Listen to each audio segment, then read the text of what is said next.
오늘은 시편 95편을 통해서 위기의 때에 예배하라 이런 제목으로 여러분과 함께 말씀을 나누겠습니다. 인생을 살다 보면 누구나 위기를 만납니다. 개인도 그렇고 공동체도 그렇습니다. 어떤 때는 개인적으로 건강이나 재정이나 또는 관계의 위기를 맞게 되기도 하고, 어떤 때는 공동체적으로 국가 경제나 국가 안보나 또 요즘과 같은 이런 코로나19의 이런 감염병은 공동체적으로 맞이하는 위기라고 볼 수가 있겠습니다. 그런데 이런 위기를 대처하는 방법은 개인이나 공동체에 따라서 매우 다양하다고 할 수가 있습니다. 그런데 중요한 것은 어떤 대처 방법이 나오는가 하는 것은 그 개인이나 공동체가 갖고 있는 신앙관 또는 세계관의 영향을 받는 것 같습니다. 가령 코로나19가 전 세계적으로 유행하는 이런 상황에서 대부분의, 우리나라도 그렇지만 대부분 나라는 심지어 종교 집회, 예배 자제하라, 또 예배를 전면 금지하는 행정명령을 내리거나, 우리가 선교하고 있는 나라 중에 필리핀이라는 나라는 완전히 예배 자체를 금지시키는 이런 명령을 내렸습니다. 이런 대처를 하고 있는가 하면은 여러분이 아시다시피 미국은 지난 3월 15일을 전 국민 기도의 날로 선포를 하고 하나님께 나아가 기도하도록 권하는 이런 모습을 볼 수가 있습니다. 이런 것은 코로나 위기든 경제 위기든 안보 위기든 이 모든 위기가 하나님의 통제와 하나님의 다스림 가운데 있다는 이런 세계관의 영향인 줄로 믿습니다. 또 개인적으로 위기를 대처하는 방법도 가령 어떤 사람이 운수나 재수가 인생의 삶을 좌우한다고 믿는 이런 소위 운명주의 세계관을 가지고 산다면 그는 어떤 노력을 하기보다 체념하고 세월 좋아지기를 기다릴 것입니다. 또 어떤 사람이 만일 인간의 이성이 인간의 모든 것을 주관할 수 있다라고 믿는 이런 이성주의 세계관을 가지고 있다면 이 사람은 위기를 벗어나기 위해서 이성적인 노력을 기울일 것입니다. 그렇지만 이런 사람들이 만일에 이성의 한계에 부딪히게 되면 절망하고 또 절망하고 심지어 삶을 포기하는 일까지 종종 우리가 보는 것을 복격하게 되는 것을 볼 수 있습니다. 문제는 하나님을 믿는 우리 그리스도인입니다. 하나님을 믿는 우리 크리스천들은 그것이 어떤 위기든 그 위기를 만났을 때 우리가 해야 할 일이 무엇인가 하는 것입니다. 오늘 저는 시편 95편을 통해서 두 가지 말씀을 드리고 싶습니다. 우리가 무엇보다 하나의 예를 든다면 제2차 세계대전이 발발했을 때 대영 제국의 왕실에서는 영국 국민들에게 아주 존경받는 성공의 대주교인 윌리엄 템플경에게 대국민 방송 설교를 요청하게 되었습니다. 당시의 영국은 나치 독일의 기세에 대응할 만한 객관적인 전략을 가지고 있지 못했습니다. 따라서 영국 국민들은 패배의식에 사로잡힌 나머지 두려워하고 있었을 때였습니다. 사람들은 이런 상황에서 윌리엄 템플경이 과연 무슨 말을 할 것인가 궁금하지 않을 수가 없었습니다. 그런데 뜻밖에도 그는 그의 설교를 이렇게 시작합니다. 대영 제국의 국민 여러분, 지금은 우리가 하나님을 예배할 때입니다. 우리가 국가 전망의 위기의 때에 참으로 하나님을 바라볼 수 있다면 무엇이 걱정이겠습니까? 내일 이 땅의 모든 교회는 종을 울려주시기 바랍니다. 그리고 국민 여러분은 모두 역사의 주관자이신 하나님 앞에 예배하며 그동안의 우리의 죄를 회개하고 하나님의 긍휼하심을 구하십시다. 실제로 영국 국민들은 그렇게 했고 전쟁 가운데서 함께 하시고 역사하시는 하나님을 경험할 수가 있었다는 것입니다. 우리 역사를 한번 돌아보겠습니다. 1905년 11월 17일 우리 민족사의 가장 비극적인 시작이었습니다. 소위 을사보호조약으로 우리의 국권이 사실상 일본에게 넘어가는 그런 날이었습니다. 비통에 젖은 민영화는 조국이 사라진 이상 더는 내가 살 이유가 없다라고 생각하고 칼로 목을 그어서 자살로 마감을 합니다. 살아남아서 조국의 이러한 수치를 보기보다는 차라리 죽는 것이 낫다라고 판단했기 때문이죠. 적지 않은 애국지사들이 그 뒤를 따랐습니다. 그리고 드디어 이토 히로부미가 제1대 총독으로 부임했고 국민들은 깊은 절망 속에서 1906년 새해를 맞이합니다. 그런데 이 1906년 봄부터 이 땅에는 이상한 기운이 일어나기 시작했습니다. 선교사 로버트 하디가 봄학기가 시작되면서 자기가 가르치고 있는 이화학당의 학생들 그리고 배제학당의 학생들이 모여서 사경회를 열었는데 거기에 부흥이 임한 줄 믿으시기 바랍니다. 이 조선의 학생들이 여학생들이 하나님의 말씀을 받아들이는데 마치 솜이 물을 흡수하듯이 말씀을 받아들였다고 했습니다. 이 어린 처녀들이 말씀을 받아들이자 그 학생들 사이에서 죄를 자복하는 회개 운동이 일어납니다. 이 학당에서 일어난 이 영적 부흥이 이것이 교회로 옮아져서 연동교회, 상동교회, 정동교회, 자교교회에서 부흥회가 시작이 됐습니다. 이때 부흥회의 공통적인 현상은 죄에 대한 강력한 회개와 자복운동이었다 라고 기록을 하고 있습니다. 박용규 총신대 교회 역사 교수가 쓴 평양 대부흥운동사 이런 책이 있습니다. 거기에 보면 1906년 2월 자교교회 신년 사경회가 열렸는데 아침 예배 시간에 갑자기 어느 한 형제가 남자분이 나와서 자기의 죄를 통곡하면서 회중 앞에서 자백을 하기 시작한 것입니다.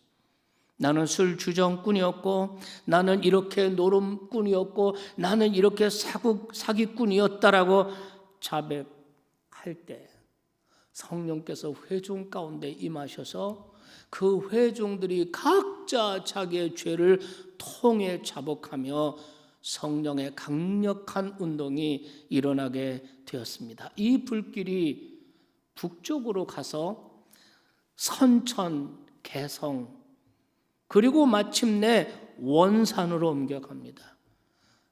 1906년 8월 5일부터 12일까지 원산에서 선교사님들 하운셀이라든가 펜윅이라든가 이런 선교사님들이 인도한 원산지방 사경회에서 선교사들이 먼저 회개를 한 것입니다.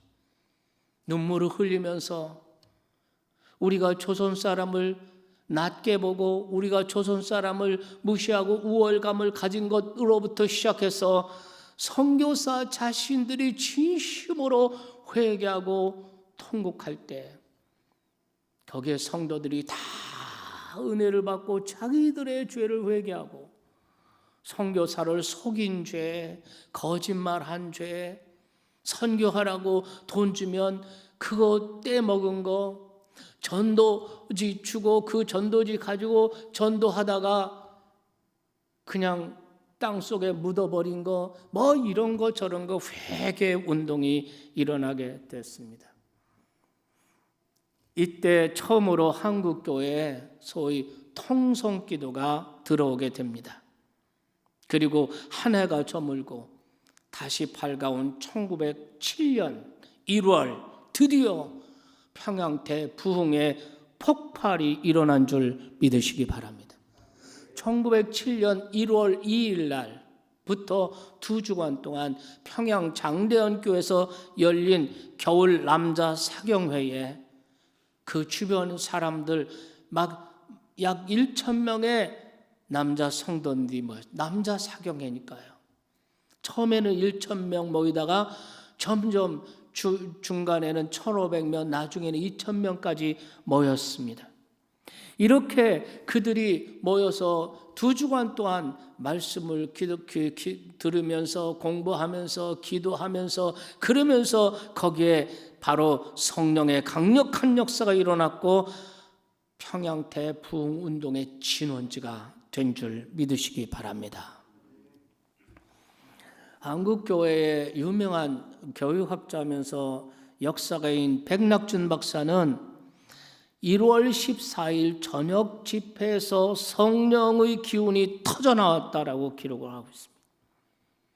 그 이후에 한국교회 성도들, 그때 당시에 한 15만 명쯤 되는 기독교인이 한국에 있었는데 이 사람들이 새벽에도 밤에도 그저 하나님 앞에 나와서 예배하고 기도하고 또 찬양하고 회개의 눈물을 흘리고 이런 영적 대각성 운동이 전국에서 일어나게 되었습니다. 백낙준 박사는 이 1907년에 이 영적 각성 운동, 이 부흥 운동의 의미를 이렇게 증언을 합니다. 이것은 장차 한국 민족을 당신의 백성으로 삼으시려는 하나님의 놀라운 섭리이자 한국 기독교인들이 직면해야 할, 한국 사회가 직면해야 할 더 큰 시련의 때, 일제 식민 통치 그 36년 그 앞에 다가오는 역사적 시련을 준비시키기 위해서 하나님께서 그 대안으로 영적 각성운동, 부흥운동을 일으켜 주셨다는 것입니다. 일제치하 민족의 위기를 극복하도록 하나님이 준비해 주신 처방은 바로 영적 부흥이었고 그 핵심에 예배가 있었다는 것이죠. 위기를 만날 때 여러분은 예배하십니까? 오늘 본문에서 시편 기자는 위기를 만난 이스라엘 공동체가 해야 할 일이 바로 예배라고 가르치고 그리고 그들을 예배의 자리로 초대하고 있는 모습을 볼 수가 있습니다. 1절 보십시오. 오라 우리가 여호와께 노래하자. 이것은 예배로 초대하는 것입니다. 다시 6절에서 이렇게 말합니다. 오라 우리가 굽혀 경배하며 우리를 지으신 여호와 앞에 무릎을 꿇자라고 우리를 예배의 자리로 재차 초대하고 있는 것입니다. 성경학자들은 오늘 우리가 읽은 이 시편 95편을 이야기할 때 이 시편은 이스라엘 백성들이 광야 40년 때 그들이 겪어야 했던 방황, 시련, 고난, 위기 그런 것을 회고하면서 그들 앞에 다가오는 또 다른 역사적 고난의 시대를 준비시키기 위한 시이다. 이렇게 얘기를 하고 있습니다. 우리 본문 10절을 보시겠습니다. 내가 40년 동안 그 세대로 말미암아 근심하여 이르기를 그들은 마음이 미혹된 백성이라 내 길을 알지 못한다 하였도다 그랬습니다. 광야 생활의 위기의 때에 이스라엘 백성들은 도리어 미혹되었다는 말은 마음이 하나님에게서 떠났다는 거죠. 야훼 하나님에게서 그들의 마음이 떠나고 우상에게로 갔다는 거죠. 다른 신에게로 갔다는 것입니다. 이래서 하나님의 길을 알지 못하였다. 그래서 하나님이 그들의 완악함으로 인해서 하나님이 근심하셨고, 하나님께서 그들을 징계할 수밖에 없었고, 그들이 가나안의 안식에 들어가지 못하게 된 것이다 라고 11절 마지막 절에서 이야기하고 있는 것을 볼 수가 있습니다. 그렇기 때문에 하나님의 백성들이 위기의 때일수록 하나님의 백성들이 할 일은 굽혀 경배하며 하나님을 예배하는 것이다. 하나님 앞에 무릎을 꿇는 것이다. 하나님을 예배하는 것이다 라고 가르치고 있습니다. 시편 기자는 그렇게 해야 할 이유를 크게 두 가지로 얘기를 합니다. 왜? 하나님의 백성들이 위기의 때에 하나님께 나가서 굽혀 예배하며 하나님 앞에 무릎을 꿇어야 하는가? 첫째, 그분이 우리를 지으신 창조주이시기 때문이라는 거죠. 네. 그래서 여러분 6절 말씀에 보면은 오라 우리가 굽혀 여호와께 경배하며 우리를 지으신 여호와 앞에 무릎을 꿇자. 위기의 때 예배의 자리로 이스라엘 백성들을 초대하면서 하는 말, 우리를 지으신 여호와, 이것을 히브리 말로 여호와 호세누, 하나님은 우리를 지으신 분, 우리의 창조주시다. 믿습니까? 그리고 이 4절 5절 말씀에 보면은 그분이 땅을 만드시고 산들을 만드시고 바다와 육지도 그가 만드셨다고 말합니다. 이 아름다운 땅과 신묘한 산들을 만드신 분, 저 푸르고 망망한 바다와 광활한 대지를 만드신 그분이 또한 우리를 만드신 우리의 메이커, 우리의 창조주시라는 거죠. 그리고 다시 이어지는 7절에서는 그분이 지으신 것 가운데서도 특별히 인생들을 향한 특별한 관심으로 양육하시고 책임지시는 분이라는 거예요.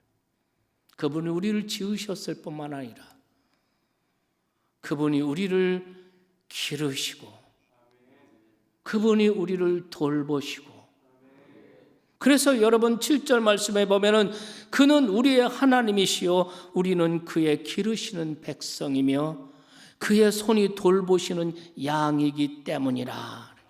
이게 무엇인 말입니까? 하나님이 우리를 지으신 메이커, 우리의 창조주실 뿐만 아니라 그분이 우리를 기르시고 양육하시고 돌보시고 책임지시는 그분은 우리의 섭리자시라는 거죠.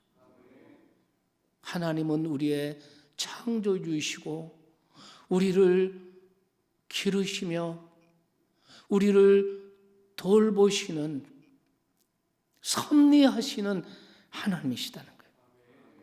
그래서 너희는 위기의 때에 오늘 너희는 그의 음성을 들어야 한다는 것입니다. 그분이 우리를 지으시고 우리를 기르시고 우리를 돌보시는 분이시라면 위기의 때에 어려움을 만날 때, 개인적으로든 우리가 속해 있는 공동체가 위기를 만날 때 우리가 할 일이 무엇이겠습니까? 하나님을 예배하는 것 아니겠습니까? 그리고 그분을 예배하고 그분이 들려주시는 음성을 듣는 것이 아니겠습니까? 여러분, 우리가 그분의 양이라면 그분은 우리의 목자가 되시죠. 양의 모든 문제, 두려움의 문제, 굶주림의 문제, 위험의 문제, 여러분 양의 모든 문제는 목자만 곁에 계셔 주신다면, 그리고 우리가 기꺼이 그를 따르기만 한다면 아무 걱정이 없습니다.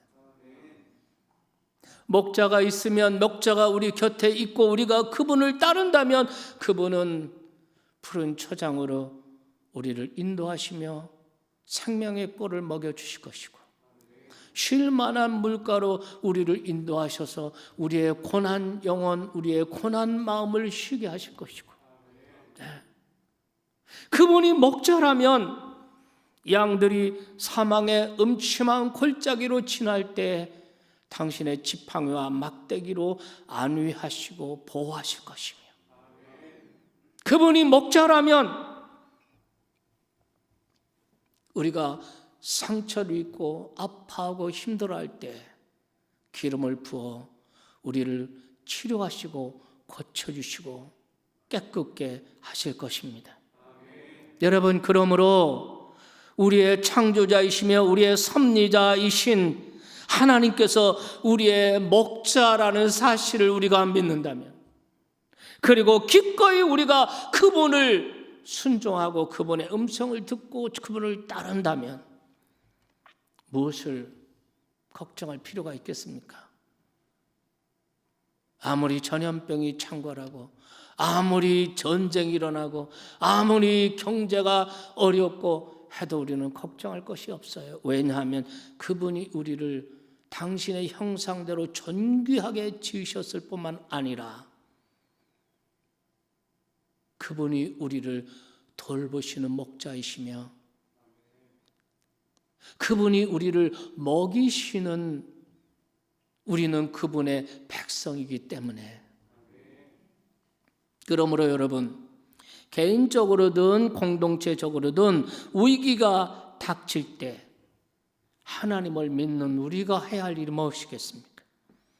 하나님 앞에 나가 무릎을 꿇고 경배하며 그분을 예배하는 것이 아니겠습니까? 그리고 그분의 음성을 들어야 됩니다. 예배하면서 하나님이 들려주시는 그 음성을 들을 수 있어야 돼요.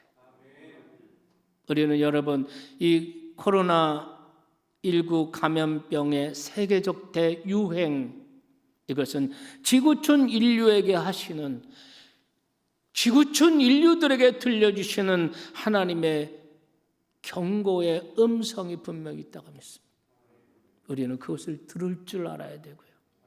그리고 그 말씀에 따라 돌이켜 순종할 수 있는 우리가 되어야 할 줄로 믿습니다. 여러분, 이스라엘 백성들이 광야 생활에서 실패한 원인이 무엇이었습니까? 분명히 광야의 시련 중에도 하나님은 자기 백성들과 함께 계셨고 그들을 인도하셨습니다. 불기둥과 구름기둥으로 한시도 떠나지 않고 그들을 인도하지 않으셨습니까? 그런데 왜 실패한 것입니까? 왜 그들은 광야에서 다 엎드러진 것입니까? 두 가지를 게을리한 것입니다. 우상 숭배로 제대로 예배하지 못한 것, 그리고 순종하지 못한 것. 여러분, 사실상 예배의 목적은 순종입니다. 여러분이 예배의 자리에서 주님의 음성을 들으셨다면 이제 순종하는 것뿐입니다. 그런데 이스라엘 백성들은 예배 자체도 실패했고 예배 자체도 타락했고 게을렀고 예배를 드리더라도 예배 의식에 그쳤고 그들에게는 순종이라는 것이 없었습니다. 우리가 이 코로나 사태 기간 동안 우리가 이렇게 온라인 예배를 드립니다. 우리가 온라인 예배를 드리고 가정 예배에서 할 일이 무엇일까요? 예배 드리고 그 다음에 끝났습니다, 흩어집니다, 밥 먹읍시다, 이것이 아니죠. 예배에서 들려주셨던, 예배를 통해서 들었던 주의 음성을 어떻게 삶 속에서 구체적으로 적용하고 순종할 것인가를 가족과 함께 나누시기 바랍니다. 그런데 11절에 보면 이스라엘은 마음이 미혹되어 마음이 하나님께서 떠나서 그들의 마음을 완악하게 해서 하나님의 말씀을 순종하지 않았다는 겁니다.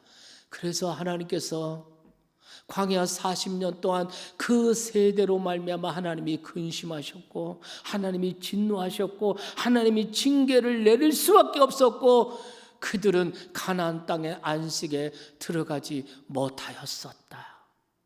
이렇게 얘기를 하고 있는 것입니다. 우리 앞에 다가오는 역사적인 위기의 때에 지난 40년 광야 생활을 회고하면서 그 역사를 통해 우리를 교훈하고 있는 줄 믿으시기 바랍니다.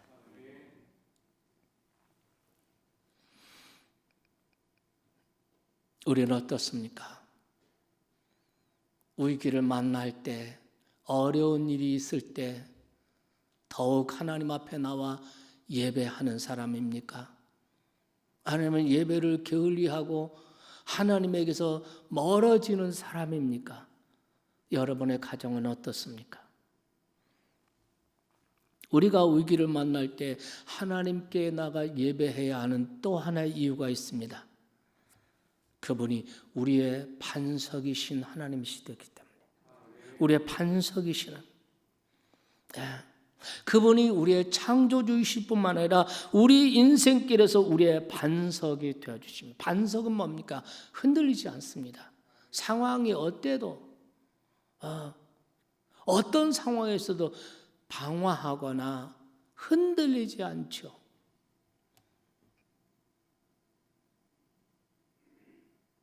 여러분, 오늘 1절 말씀에 이렇게 말합니다. 오라 우리가 여호와께 노래하며 우리의 구원의 반석을 향하여 즐거이 부르자.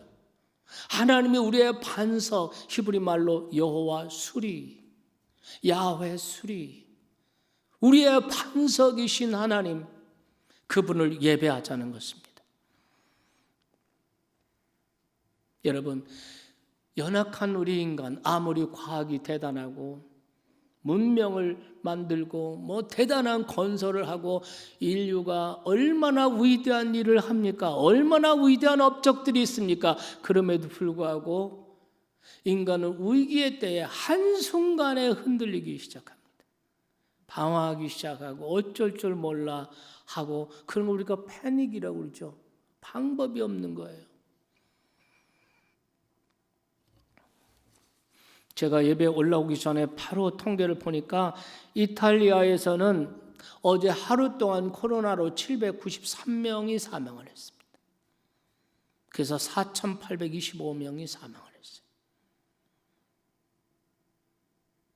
어제 하루 동안 6,557명의 확진자가 늘어났습니다. 하루 동안. 이럴 때는 뭡니까? 완전 패닉이죠. 방법이 없는 거예요.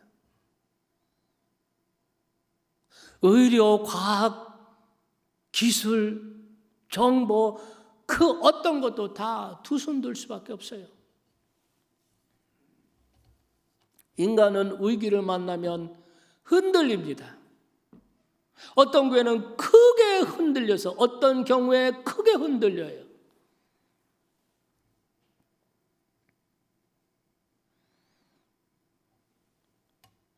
그런데 이렇게 흔들림, 이 방황, 이것은 사실은 우리 스스로의 죄 때문입니다. 하나님은 우리를 하나님을 닮은 고귀한 존재로 우리를 지어주셨습니다. 그런데 우리의 죄는 우리 스스로를 하나님에게서 분리시켰습니다. 그 결과는 방황, 흔들림이었습니다. 우리가 하나님과 동행하고 하나님과 함께 있으면 흔들리지 않습니다. 왜? 그분은 우리의 인생길의 반석이시기 때문에. 그런데 죄는 우리 스스로를 하나님께 분리시켜요. 그 결과는 방황입니다. 흔들림입니다. 그것이 인생의 모습이었습니다. 그런데 그때 그분은 우리를 다시 찾아주셨고 우리 죄를 대신하여 우리가 죽어야 할 그 자리에서 우리 대신 죽으시고 3일 만에 사망과 죄의 권세를 이기고 부활하셨습니다. 그리고 지금도 살아계셔서 이제 그분이 우리의 인생길의 반석이 되어주겠다는 것입니다. 내가 너의 반석이 되어주겠다는. 이제 그분은 죽음에도 흔들리지 아니하십니다. 어떤 죄에도 흔들리지 않습니다. 이제 우리는 이 반석 위에 우리의 인생을 다시 세울 수 있게 되었고, 우리는 이 반석의 그늘에서 참된 쉼을 얻을 수 있게 되었고, 다시 일어날 용기가 생기게 되었습니다. 내가 발 디디고 있는 땅이 흔들린다면 이거는 방법이 없는 것입니다. 그런데 우리가 사는 세상이 그래요. 우리가 이런 시련, 이런 위기 상상이나 했습니까? 그런데 정말 한순간에, 여러분, 한 달, 두 달 전만 해도 이런 경제 위기, 이런 사방팔방에서 다 그 문을 닫고 말이죠. 우리 대한민국 사람 비행기 타고 어디로 갈 수 있습니까? 미국은 갈 수 있겠네요. 갈 수가 없습니다. 이런 상황이 한순간에 벌어질 수 있어요. 굉장한 바벨탑 한순간에 무너질 수가 있어요. 왜냐하면 내가 서 있는 터가 움직이는데 방법이 없는 거예요. 그런데 하나님께서 말씀하세요. 내가 너의 반석이다. 내가 너의 반석이 되어주겠다. 그래서 오늘 본문에서 시편 기자는 이렇게 우리를 초대합니다. 다시 1절 2절을 보시겠습니다. 오라 우리가 여호와께 노래하며 우리의 구원의 반석을 향하여 즐거이 외치자. 우리가 감사함으로 그 앞에 나가 시를 지어 즐거이 그를 노래하자. 한마디로 우리의 반석이신 그분을 예배하자는 거예요. 찬양과 감사로 우리의 노래와 시로 그분을 즐거이 예배하자는 것입니다. 왜요? 창조자이신 그분이 방하고 흔들리는 우리의 인생길에 반석이 되어주셨기 때문입니다. 이제 우리는 어떤 위기에서도 더 이상 방황하거나 흔들릴 필요가 없게 되었습니다. 물론 조금은 흔들릴 것입니다. 그러나 크게 흔들리실 필요 없습니다. 우리를 지으시고 우리를 먹이시고 우리를 돌보시는 하나님이 우리의 반석이 되어주셨기 때문에, 그래서 이것을 깨닫고 다윗이 이렇게 말합니다. 시편 62편 1절 말씀에 보면은 오직 그만이 나의 반석이시오 나의 구원이시오 나의 요새시니 내가 크게 흔들리지 아니하리로다. 네. 지난 세기에 영국에서 가구 목공 출신으로 16살에 예수님을 영접한 에드워드 모트라는 소년이 있었습니다. 이 소년이 가구점 목공으로 들어가서 열심히 일을 하고 이제 자기 사업을 시작하게 되고 또 어려움을 겪고 또 힘들고 무너지고 다시 또 기도하면서 일어나고 이렇게 해서 드디어 가구 회사로 성공을 하게 됐습니다. 자신의 회사를 갖게 된 그날 그는 돌아보니까 너무나 하나님의 은혜가 감사했어요. 그래서 그가 힘들고 실패하고 어려울 때마다 늘 찾아 기도하던 마을이 훤히 내려다보는 이 바위 언덕, 널찍한 바위가 있는 그 기도하던 그곳을 찾아서 다시 가게 되었습니다. 그리고 거기서 하나님 앞에 감사로 눈물을 흘리며 이런 기도를 드립니다. 주님, 제가 사업에 성공했지만 이런 성공은 언제라도 흔들릴 수 있다는 것을 압니다. 저의 인생에 흔들릴 수 없는 반석은 오직 주님 한 분뿐이십니다. 저의 평생에 저의 반석이신 여호와만을 의뢰하고 찬양하며 예배하는 자로 살게 하여 주시옵소서. 기도하는 그의 마음에 성령의 은혜가 임하고 하늘의 기쁨이 그의 마음에 가득 차서, 그리고 그날 그는 집으로 돌아와서 한 편의 찬송시를 쓰게 됩니다. 그 찬송시가 바로 우리 찬송가 488장 에드워드 모트가 지은 찬송입니다. 이 몸의 소망 무행가 우리 주 예수뿐일세. 우리 주 예수 밖에는 믿으리 아주 없도다. 2절 무섭게 바람 부는 밤 물결이 높이 설렐 때 우리 주 크신 은혜에 소망에 닿을 주리라. 굳건 굳건한 반석이시니 그 위에 내가 서리라. 그 위에 내가 서 굳건한 반석, 굳건한 반석이시니 그 위에 내가 서리라. 그 위에 내가 서리라. 아멘. 그의 나이 55세 때 회사를 다 정리하고 물려주고, 그리고 그는 55세 때 신학을 하고 목사가 됩니다. 그리고 마지막까지 복음을 전하고 설교를 하고 목회를 합니다. 그리고 77세에 그의 생애 마지막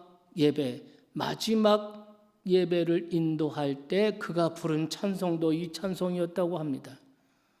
바라던 천국 올라가 하나님 앞에 배울 때 구주의 의를 힘입어 허옇이 바로 서리. 굳건한 반석이시니 그 위에 내가 서리라. 그 위에 내가 서리라. 아멘. 이 하나님, 우리의 반석이신 하나님, 우리의 창조주이시며 우리를 지으신 이 하나님, 우리를 먹이시고 우리를 돌보시는, 우리를 기르시는 우리의 창조주이시며 우리의 섭리자이신 이 하나님, 이 하나님을 언제 어디서나 즐거울 때나 괴로울 때나 건강할 때나 병들 때나 순풍에서나 역풍에서나 어떤 위기에서나 이 하나님을 한평생 변함없이 즐거이 예배하시겠습니까? 우리가 만일 그렇게 결단하고 그렇게 오늘 하나님을 예배한다면 우리의 창조주시며 우리의 섭리자이신 그분이 우리를 책임지시고 우리를 돌보시고 먹이시고 기르시고 우리를 붙들어 주실 줄 믿습니다. 이러한 우리 모든 참 좋은 가족 다 되시기를 바랍니다.